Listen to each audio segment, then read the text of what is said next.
Ladies and gentlemen, this is a conversation with Mark Levin and Julie Strauss Levin.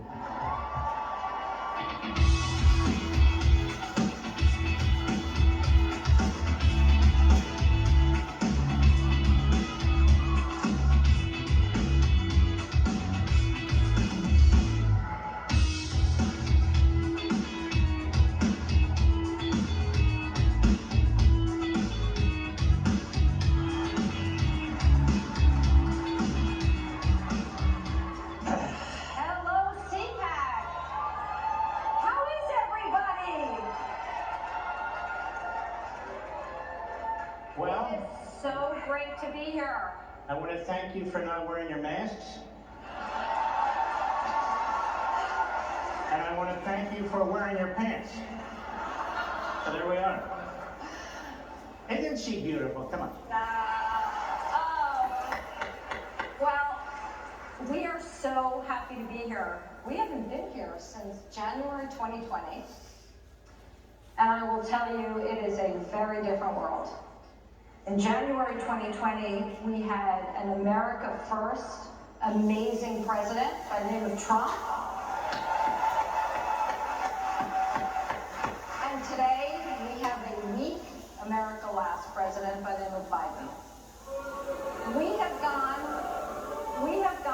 in such a short period of time from a booming economy to a disastrous economy, from an energy independent country to a country where we're dependent on foreign oil.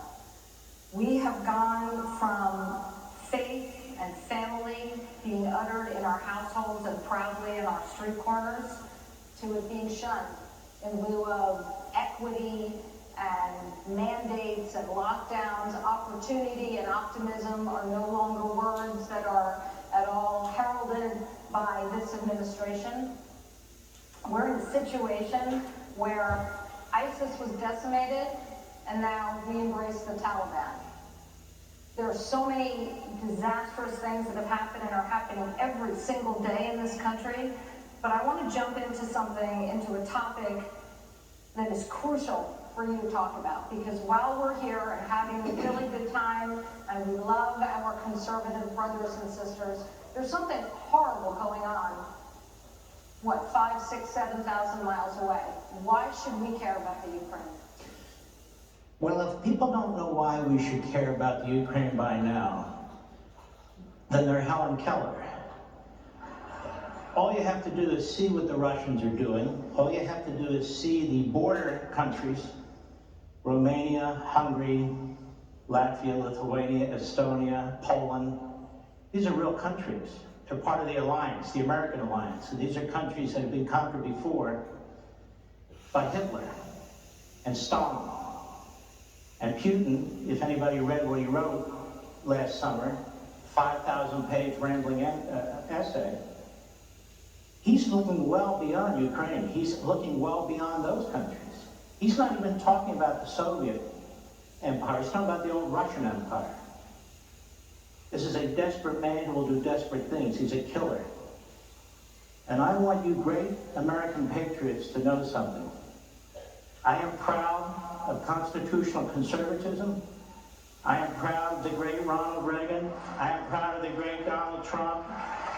Hold on now. And the reason I have supported these men and the reason I am who I am and do what I do is because we don't pretend that when freedom-loving people are being crushed and slaughtered by an enemy of the United States, that it doesn't matter. It matters. Taiwan matters. Israel matters. Cuba matters.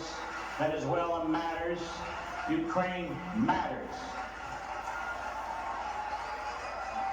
That doesn't mean you send American troops willy-nilly into these areas, but it also doesn't mean you sit on your hands and pretend nothing's going on.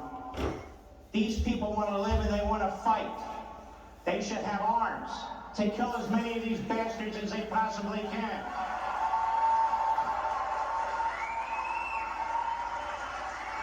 And I don't want to hear because our border's open because of the fool in the Oval Office that means we shouldn't care about Ukraine's sovereignty or somebody else. How about we care about our sovereignty and their sovereignty? We have a president of the United States who places harsh sanctions on our oil companies and no sanctions on the Russian oil companies. Explain that one to me. Yes, dear. Well, my question, but you anticipated because we're used to... What else is new? It was our morning coffee. I was going to say to all those people who said, what, do you want to put American troops on the ground there? There's not a single, even Lindsey Graham's not proposing that. So nobody's proposing sending troops. I love it when they say, you're going to send your kids? Don't we have an all-volunteer military? We do. Okay, first of all, we're not sending anybody's kids anywhere. Secondly, I'm more than happy to compare my family's involvement in wars to most anybody else's family. That's not the test here, ladies and gentlemen. You want a world war? Then become an ostrich, put your hand in the sand, and let the Russians roll through one country after another, violate our own treaty agreements, pretend nothing's going on, and then Xi's going to say, well, what the hell? I'm taking Taiwan. And then the regime in Tehran's going, well, what the hell? I'm firing missiles into Tel Aviv. You want a world war? That's how you get a world war. Weakness in the face of these genocidal maniacs. I'm not saying do stupid stuff, but I'm saying be effective. Be effective. And what did President Zelensky say? So President Biden offered to evacuate President Zelensky through some, dead of night special force coming in and getting him and offering to bring planes. And Zelensky said, forget it. I don't want your planes. I don't need a ride, is what I think he said. He said, I want arms. I'm here. This is my country, and I'm going to fight for it. And that's what he said. President Zelensky has been smeared by some of our media. He is a little D Democrat, as best as you can be when your country is under attack. He will be remembered for 1,000 years. He said, I'm not leaving. These are my people. This is my country. And I'm their number one target, but I'm staying, and my family's staying, and my cabinet's staying, the parliament's staying, we're staying, and we're fighting. Those people need our support.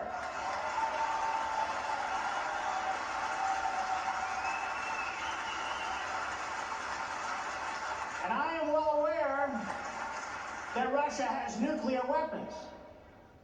By my calculation, they've had nuclear weapons for half a century.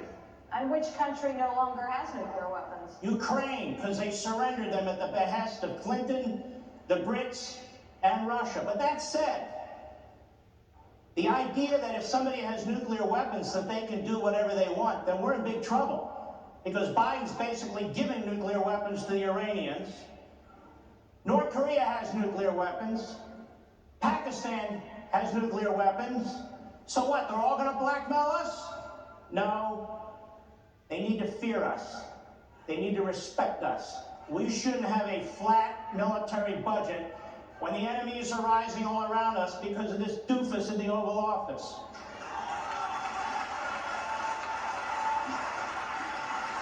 Yeah, let's go, Brandon, all right. Let's go, Brandon.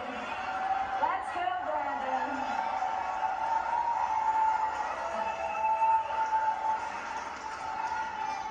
But I just want to make this point.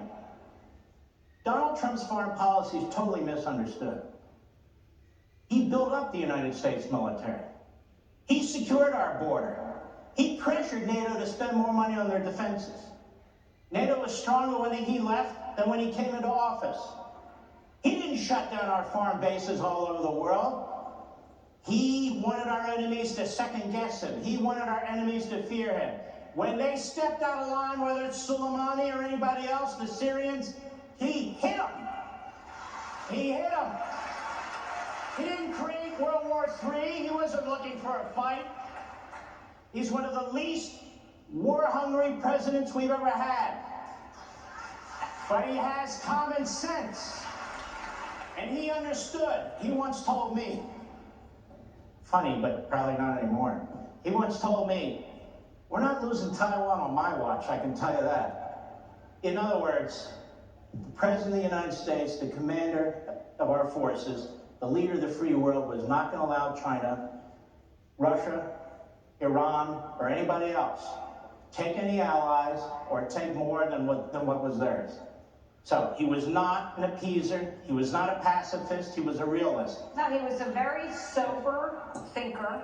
Even when he approached Afghanistan, it wasn't just, we're leaving. We get this guy who leaves $83 billion worth of armaments and intelligence.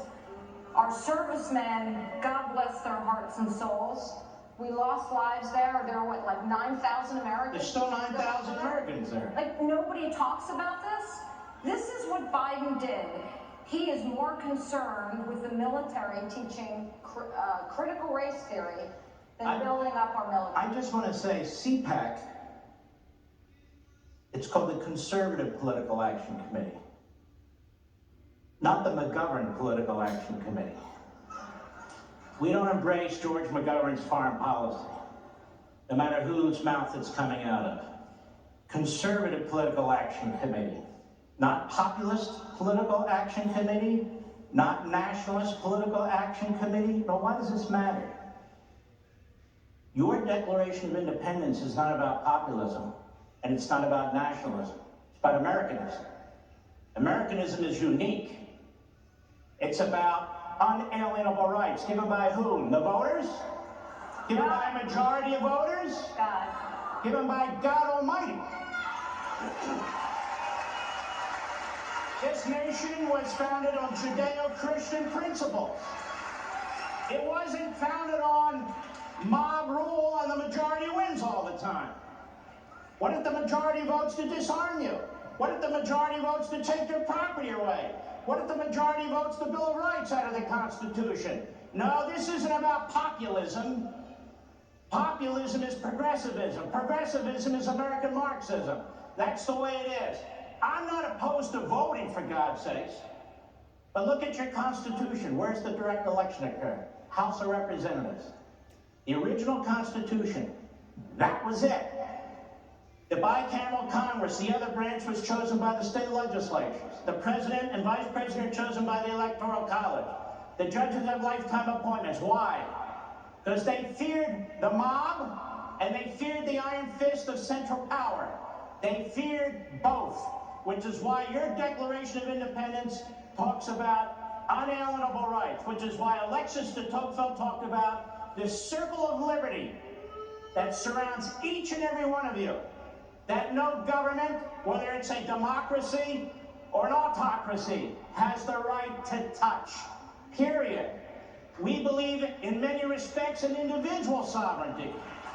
So it's very important not to be pulled into this propaganda. Why aren't we nationalists? We love America.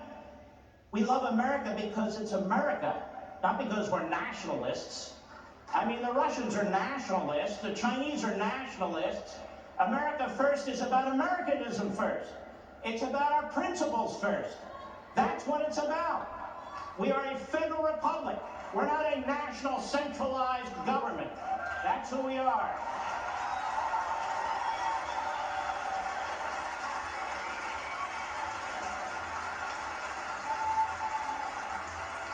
We're not a pure democracy. We're not an autocracy. We are a republic, a representative republic, where powers are divided, where they're supposed to be checked and balanced, and this is part of the problem. We move more and more towards mobocracy, populism, on one side, and autocracy, nationalism, on the other side. Why don't we embrace Americanism and constitutionalism and individualism like our framers did?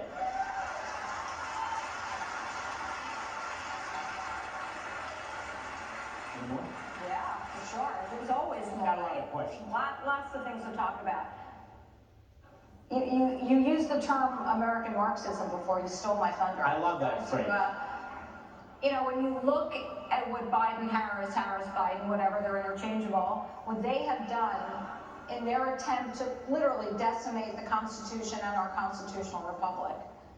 We are now all either oppressors and oppressed, we're racist, we're white nationalists, we're this, we're that. Everybody's grouped. You name that one, you distilled all of that to what's been going on in one short year to 2 words, namely American Marxism. You wrote a book about it. I'm not advocating people go buy it because I'm sure everybody in here already did. But no, seriously, it's very important for people to understand, because a lot of times people call the left, they're liberals, they're progressives, they're socialists. No, these people are Marxists. And I think it's very important for people here to use that term. So, flesh it out for them so they know, knowing how to explain it to people. Critical race theory isn't socialism, is it? Transgenderism isn't socialism. Climate change can be socialism. It's bigger than socialism, though. It's an ideology, not just an economic ideology that includes socialism. And so, when you look at critical race theory and the people who are behind it since the 1970s, which is anti-Martin Luther King, anti-integration, anti-judging people by their character rather than the color of their skin. When you look at this transgender movement, what do you need a transgender movement for? You want to lop something off? Lop it off. What do I give a damn? You want to add something? Add it. Have a party. I don't really care. But now it's a movement? What do you mean it's a movement? Yeah, it's to break down family. It's right? to destroy the nuclear family. That's what it's about. And to indoctrinate your children about all these things. Climate change? Climate change. Gee, what's the weather 5 days from now? They don't have the foggiest idea what the weather is 5 days from now. They sure as hell don't have the foggiest idea what it is 50 years from now. Every time we have a hurricane, a tornado, the wind's blowing in the wrong direction, it's climate change. Look at this. They bow to false idols, and they demand that the rest of us do the same damn thing. Climate change is the degrowth movement that grew out of Marxist movements in Europe. They finally came up with a nomenclature. Well, cooling didn't work, and warming didn't work. We had a bad winter, Climate change. So anything that happens, and whose fault is it? Yours. Anybody who's a capitalist, an entrepreneur, anybody who believes in the free market system, you're killing people. You're killing the earth. So what's the answer? To destroy capitalism. That's all it is. Look at their proposals. It's to destroy capitalism. They want to regulate it. They want to tax it. They want to have strict liability crimes that they call environmental rules. They're not even environmental rules. They want to make it impossible for this nation to flourish. This is a Marxist movement. Just like the attack on the family is a Marxist movement. And faith. Read. Right? What's that? And faith. And faith. Read, the Communist Manifesto wasn't the biggest or greatest thing that Marx and Engels wrote. They were activists. They wrote it to help foment a worldwide revolution. But you read it. Destroy the family. Destroy our economic system. Destroy our institutions. He says in there, for a period of time, there will be despotism. Yeah, period of time. Like in Russia for 100 years, and in China it's never stopped, and so forth and so on. And I got to thinking, we call them by the name they want to be called. Oh, they're progressives. Oh, isn't that a nice passive term that doesn't define what these people are? Oh, progressive. They're very progressive. Or they're very liberal. Because, liberalism used to mean us. You supported liberty. Rethinking. You Jeffersonian liberalism. Now we're right-wingers, and white nationalists, even if you're not white, and white dominant society, all the rest of it. I said, you know what? We got to have the guts to call these people what they are. They are American Marxists. We got to explain what it is. They may not be Marxists in every technical sense, but they're Marxists in every other sense. And they are trying, when they go after our children like they are in the classroom, when they tell you what you can say, you can't say, when they go after you for what words you use, wokeism, which is another stupid word for, destroying people's lives and so forth, when they do those things, that's pure Marx. They're trying to brainwash. They want uniformity. They want conformity. That's what they want. So call them what they are, American Marxists. So everybody here is here for a reason. And I want to turn your eyes to the A in CPAC. That stands for action. You all are our warriors. We're about to have an election at the end of this year, and there's way too many people on our side who say there's going to be a red wave, this is going to be easy. Do not have that attitude. We need each and every one of you to be not just a volunteer. Don't just volunteer. We need you to be a warrior. We have to take back our country, and we need all of you. Be inspired by these Ukrainian people, their life and death. All we have to do is get up and vote. And somebody asked me today, but they're going to cheat. Well, we need to hire a lot of lawyers. But fight, get up, and kick their ass.